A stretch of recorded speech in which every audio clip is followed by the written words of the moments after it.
क्या आपको पता है टेस्ला ने अपना इंडिया में फर्स्ट ऑफिस मुंबई में खोला है? एक ग्लोबल मूवमेंट है। लेकिन न्यूयॉर्क टाइम्स ने जब से कवर किया तो उसने टेस्ला के ऑफिस के सामने एक ऑटो का फोटो लगा करके इसे पोस्ट किया। क्यों भाई? इंडिया की ईवी प्रोग्रेस दिखानी है या फिर इंडिया को एक गरीब देश प्रूव करना है? आपको याद होगा इसरो ने मंगलयान लॉन्च किया था और ये दुनिया का मोस्ट अफोर्डेबल मार्स मिशन था। लेकिन उसके बाद न्यूयॉर्क टाइम्स के अंदर एक कार्टून बनाया गया जिसके अंदर धोती पहने हुए एक साइंटिस्ट नासा के गेट पर नॉक कर रहा है इंडिया को नीचा दिखाने के लिए। यहाँ तक कि चंद्रयान 3 की सक्सेस के बाद भी बोला गया जुगाड़ टेक्नोलॉजी ऑफ इंडिया। उन्हें हमारा इनोवेशन पसंद नहीं है बल्कि उन्हें बस जुगाड़ हाईलाइट करना। इंडिया ने पाकिस्तान में घुसकर ऑपरेशन सिंदूर किया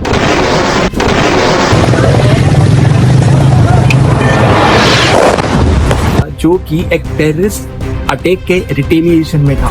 उसके बावजूद भी ग्लोबल मीडिया ने इंडिया को प्रोवोकेटिव बताया, जबकि चाइना हर हफ्ते ताइवान के एयर स्पेस के अंदर एंटर करता है। उसके बावजूद उसे बोला जाता है global power, strategic shift, power shift in Pacific ocean.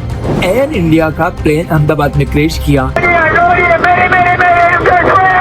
Investigation अभी कंप्लीट भी नहीं हुई, लेकिन उसके बावजूद भी ये बोल दिया गया कि पायलट्स की गलती की वजह से हुआ है। तो क्वेश्चन है, आखिरकार वेस्टर्न मीडिया इंडिया के अगेंस्ट इतना बायस क्यों है और इसको ओवरकम करने के लिए हम क्या कर सकते हैं? हाय, मैं हूँ विनय और यहाँ हम बात करते हैं टाइमलेस टैक्स से लेकर के आज के ट्विस्टेड ट्रुथ तक, और ये स्पेस है उनके लिए जो न सिर्फ देखना चाहते हैं बल्कि सोचना भी चाहते हैं। अहमदाबाद में एयर इंडिया का प्लेन क्रैश हुआ। एक ट्रेजिक एक्सीडेंट था जिसके अंदर कई लोगों की जान चली गई, लेकिन इन्वेस्टिगेशन अभी ऑन द वे है। कारण का पता किया जा रहा है कि आखिरकार किस वजह से हुआ। इंडिया की एजेंसीज, यूएन की एजेंसीज और इंटरनेशनल एकेडमिक एजेंसीज इसको जानने में जुटी हुई हैं और ये पूरा प्रोसेस लगभग 1 साल के करीब में पूरा होगा।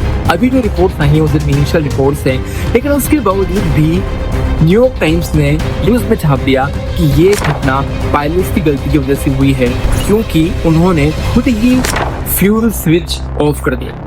जबकि आप खुद सोचिए, इतने एक्सपीरियंस पायलट कैसे काम कर सकते हैं? बात सिर्फ इतनी है कि वहां पर एक वॉइस रिकॉर्डिंग है जिसमें सीनियर पायलट अपने असिस्टेंट से बोल रहे हैं कि तुमने फ्यूल स्विच ऑफ क्यों किया, जवाब में वो कहता है मैंने नहीं किया। इसका मतलब ये घटना टेक्निकल ग्लिच की वजह से भी हो सकती है। और ये ध्यान में रखना होगा हमें कि ये जो प्लेन है ये एक वेस्टर्न कंपनी का है जो है बोइंग। तो ये 10 साल का डेटा को अगर हम उठा करके देखें तो मैक्सिमम कॉमर्शियल फ्लाइट्स क्रैश हुई हैं, उसमें सबसे ज्यादा फ्लाइट्स बोइंग की ही रही हैं। लेकिन उसके बावजूद भी बिना किसी एविडेंस के वेस्टर्न मीडिया ने इंडिया के पायलट्स को ब्लेम करना स्टार्ट कर दिया, क्योंकि वो ये प्रूव करना चाहते हैं कि इंडिया के लोग टेक्निकली कॉम्पिटेंट नहीं है। हमारे एविएशन मिनिस्टर ने इसे बताया कि एक मीडिया बायस है इंडिया के अगेंस्ट। पायलट एसोसिएशन ने इसको इररेस्पॉन्सिबल जर्नलिज्म बोला है। अब चलते हैं चाइना की तरफ। 2010-2 के अंदर चाइना में भी एक इसी प्रकार का विमान हादसा हुआ था, जहां पर एक फ्लाइट लगभग वर्टिकली डाउन आकर के गिरी थी और उस फ्लाइट में जितने पैसेंजर ऑन बोर्ड थे सभी के सब मारे गए थे। एक प्रॉब ने तो यहाँ तक भी इशारा किया था कि हो सकता है पायलट ने जानबूझ करके प्लेन को गिराया हो, अदरवाइज प्लेन ऐसे वर्टिकल नहीं गिरता। लेकिन उसके बावजूद भी जब न्यूज छपी ग्लोबल मीडिया के अंदर तो बोला गया tragic accident, investigation on the way. तो क्वेश्चन ये है, इंडिया के एयर क्रैश में इंडिया को ब्लेम किया जाता है, जबकि चाइना के केस के अंदर एक रेस्पेक्टफुल साइलेंस मेंटेन की जाती है। आखिर ऐसा क्यों? आप लोगों को पता होगा कि अप्रैल के महीने में पहलगाम नाम के स्थान पे आतंकवादियों ने एक कायरतापूर्ण हमला किया जिसके अंदर 26 लोगों की जान चली गई, और उसका बदला लेने के लिए इंडिया ने लॉन्च किया ऑपरेशन सिंदूर। ऑपरेशन सिंदूर के अंतर्गत इंडिया ने पाकिस्तान और पीओके के 9 टेरर कैंप्स पे स्ट्राइक की और सैकड़ों आतंकवादियों को मार गिराया। बाद में जब पाकिस्तान की एयरफोर्स ने अग्रेशन करते हुए इंडिया पर अटैक किया तो इंडिया ने फिर से रिटेलिएशन किया और बदले में पाकिस्तान की 11 एयर बेसेस को डिस्ट्रॉय कर दिया। और हमारा हमला इतना डीप था कि इस्लामाबाद तक जाकर के हमने स्ट्राइक की। इसके बाद ग्लोबल मीडिया ने इंडिया की बढ़ती हुई स्ट्रेटेजिक इंपोर्टेंस, इंडिया की बढ़ती हुई पावर, इसको लेकर के कोई भी डिस्कशन नहीं किया, लेकिन इंडिया को प्रोवोकेटिव ठहराने की में कोई कमी नहीं छोड़ी गई। यहाँ तक कि ये भी बताया गया कि इंडिया की इस हरकत की वजह से दुनिया के अंदर एक न्यूक्लियर वॉर छिड़ सकता है। जबकि अगर हम देखें, चाइना हर हफ्ते ताइवान के एयर स्पेस के अंदर एंटर करता है और कभी भी इसके ऊपर कोई क्वेश्चन मार्क नहीं लगाया जाता, बल्कि हमेशा बोला जाता है China is the assertive power, shift of global power, new power balance in the Pacific ocean. तो क्वेश्चन ये है कि इंडिया का सेल्फ डिफेंस, इंडिया का स्ट्रेंथ एक प्रोवोकेटिव है, लेकिन चाइना का स्ट्रेंथ असर्टिव है और दुनिया को नीडेड है। ऐसा क्यों? आप अक्सर देखेंगे कि जो वेस्टर्न मीडिया आउटलेट्स हैं like New York Times, Washington Post, BBC, ये सभी न्यूज़पेपर इंडिया की इंटरनल पॉलिटिक्स के ऊपर काफी कुछ लिखते हैं, जैसे rising intolerance, Hindu nationalism, minorities concern, blah blah blah blah ब्ला।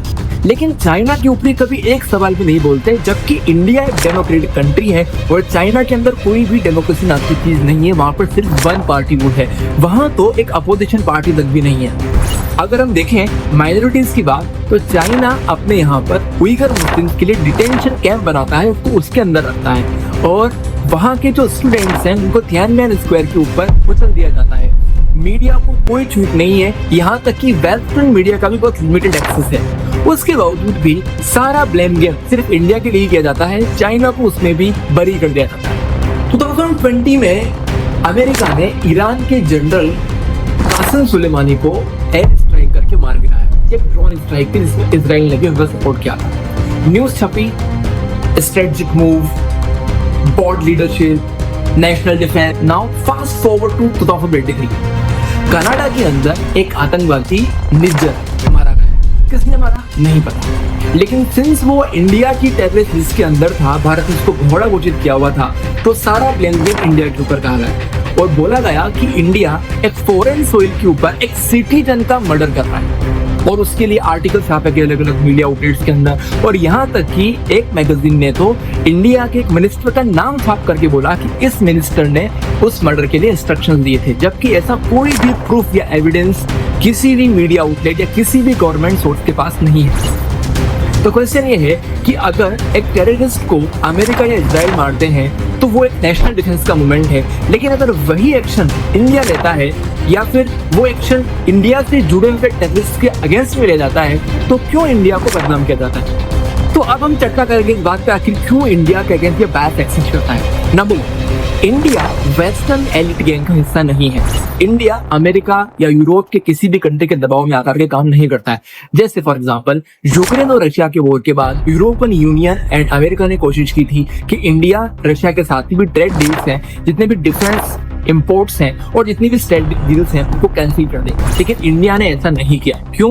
क्योंकि रशिया के ऊपर इंडिया के स्ट्रेटेजिक डिपेंडेंस है और वहां से खरीदी हुई चीजें हमें बाकी मार्केट से थोड़ी सस्ती पड़ती हैं और इंडिया के फ्यूचर के लिए वो बेहतर है। इंडिया के मार्केट इकोनॉमी के लिए भी रशिया से चीजें खरीदना बेहतर है। नंबर 2, इंडिया अमेरिका या यूरोप के इशारे पर कोई भी एक्शन नहीं लेता। आपको ध्यान में होगा जब इजराइल ने ईरान पर स्ट्राइक की थी अभी कुछ दिनों पहले, तो जर्मनी के चांसलर ने वहां की पार्लियामेंट में खड़े होकर के कहा था, Israel is doing dirty job for us. इसका मतलब इजराइल कई बार ऐसी भी किलिंग्स करता है, ऐसा भी अटैक्स करता है जिसमें इजराइल का खुद का कोई फायदा नहीं होता, लेकिन उसके अंदर उसके जो वेस्टर्न पार्टनर्स हैं उनके इंटरेस्ट छुपे हुए रहते हैं। और इसीलिए इजराइल सही करे या गलत, जितने भी वेस्टर्न कंट्रीज हैं वो सब इजराइल को आंख बंद करके सपोर्ट करते हैं। और नंबर 3, कोई भी यूरोपियन या वेस्टर्न कंट्री इंडिया को पावरफुल होते हुए नहीं देखना चाहता। वो इंडिया को चाइना के अगेंस्ट में यूज तो करना चाहते हैं, लेकिन वो नहीं चाहते कि इंडिया भी आगे चल करके चाइना जितना पावरफुल कंट्री बने और उसके डोमिनेंस को चैलेंज करे। लेकिन क्वेश्चन ये है, इंडिया और चाइना दोनों ही इमर्जिंग इकोनॉमीज हैं, दोनों ही इमर्जिंग नेशंस हैं और दोनों ही वेस्टर्न कंट्रीज के निशाने पर रहते हैं। उसके बावजूद भी चाइना अपना ग्लोबल नैरेटिव कैसे सेट कर लेता है, इंडिया को नहीं करता। इसकी वजह से कुछ रीजंस। पहली बात है, चाइना के यहाँ पर कंप्लीट क्लोज सोसाइटी है, यानी चाइना के अंदर मीडिया का कंट्रोल होता है। कौन सी न्यूज बाहर आएगी, कौन सी न्यूज बाहर नहीं आएगी, ये वो खुद ही कंट्रोल करते हैं। अपोजिशन का तो वहाँ पर कोई नाम और निशान भी नहीं है, यानी इंडिया के अपोजिशन लीडर्स ने जिस तरह के रेस्पॉन्सिबल स्टेटमेंट ऑपरेशन सिंदूर की बात है, ऐसी कोई भी उम्मीद आप चाइना के अंदर नहीं कर सकते। दूसरा पॉइंट ये है कि वेस्टर्न मीडिया भी चाइना के अंदर एक्सेस तभी ले सकता है जब चाइना चाहे, और इसीलिए वो चाइना के अगेंस्ट इतना खुल करके नहीं लिखते। क्यों? अगर ऐसा किया उन्होंने तो वो शायद जितनी एक्सेस उन्हें मिल रही है वो भी नहीं मिल पाएगी। और थर्ड पॉइंट है सॉफ्ट पावर के थ्रू। चाइना दुनिया भर के अंदर अपने कॉन्फ्यूशियस इंस्टीट्यूट्स मेंटेन करता है, जिसके थ्रू वो टॉप लीडरशिप से या फिर जो डिप्लोमेट्स होते हैं उनसे अच्छे रिलेशन मेंटेन करता है। इसके अलावा ग्लोबल मीडिया और जो थिंक टैंक्स होते हैं उनको लगातार फंडिंग देता रहता है, इसीलिए वो कभी भी चाइना के अगेंस्ट में एक स्ट्रॉन्ग नैरेटिव खड़ा नहीं करता।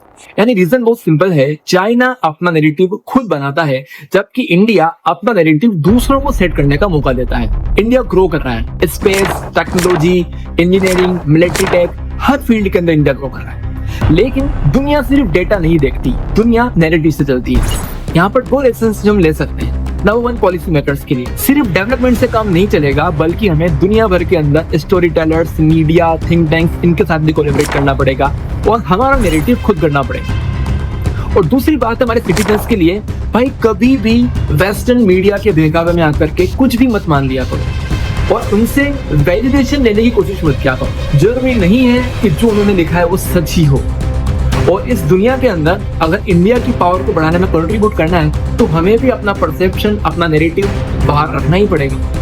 इंडिया को वैलिडेशन की जरूरत नहीं है, बल्कि अपनी वॉइस की जरूरत है। तो अगर आपको कहीं पर भी लगता है कि ये पॉइंट वो है जो इंडिया की इमेज को स्ट्रॉन्ग करता है, उसको आप लिखिए सोशल मीडिया पर, उसके लिए आप वीडियो बनाइए और उसका प्रचार प्रसार कीजिए। और कहीं आपको लगता है कि कहीं पर इंडिया की इमेज डेंट हो रही है, उसको क्रिटिसाइज कीजिए, उसको नेगेटिव फीडबैक दीजिए इतना कि वो वहां से उसको हटाने के लिए मजबूर हो जाए, या फिर अगली बार इंडिया के अगेंस्ट कुछ बोले तो उससे पहले उसको 2 बार सोचना पड़े। अगर आप आपकी कहानी नहीं सुनाएंगे तो कोई और सुनाएगा, और वो वही सुनाएगा जिसको सुनाने में उसका फायदा हो।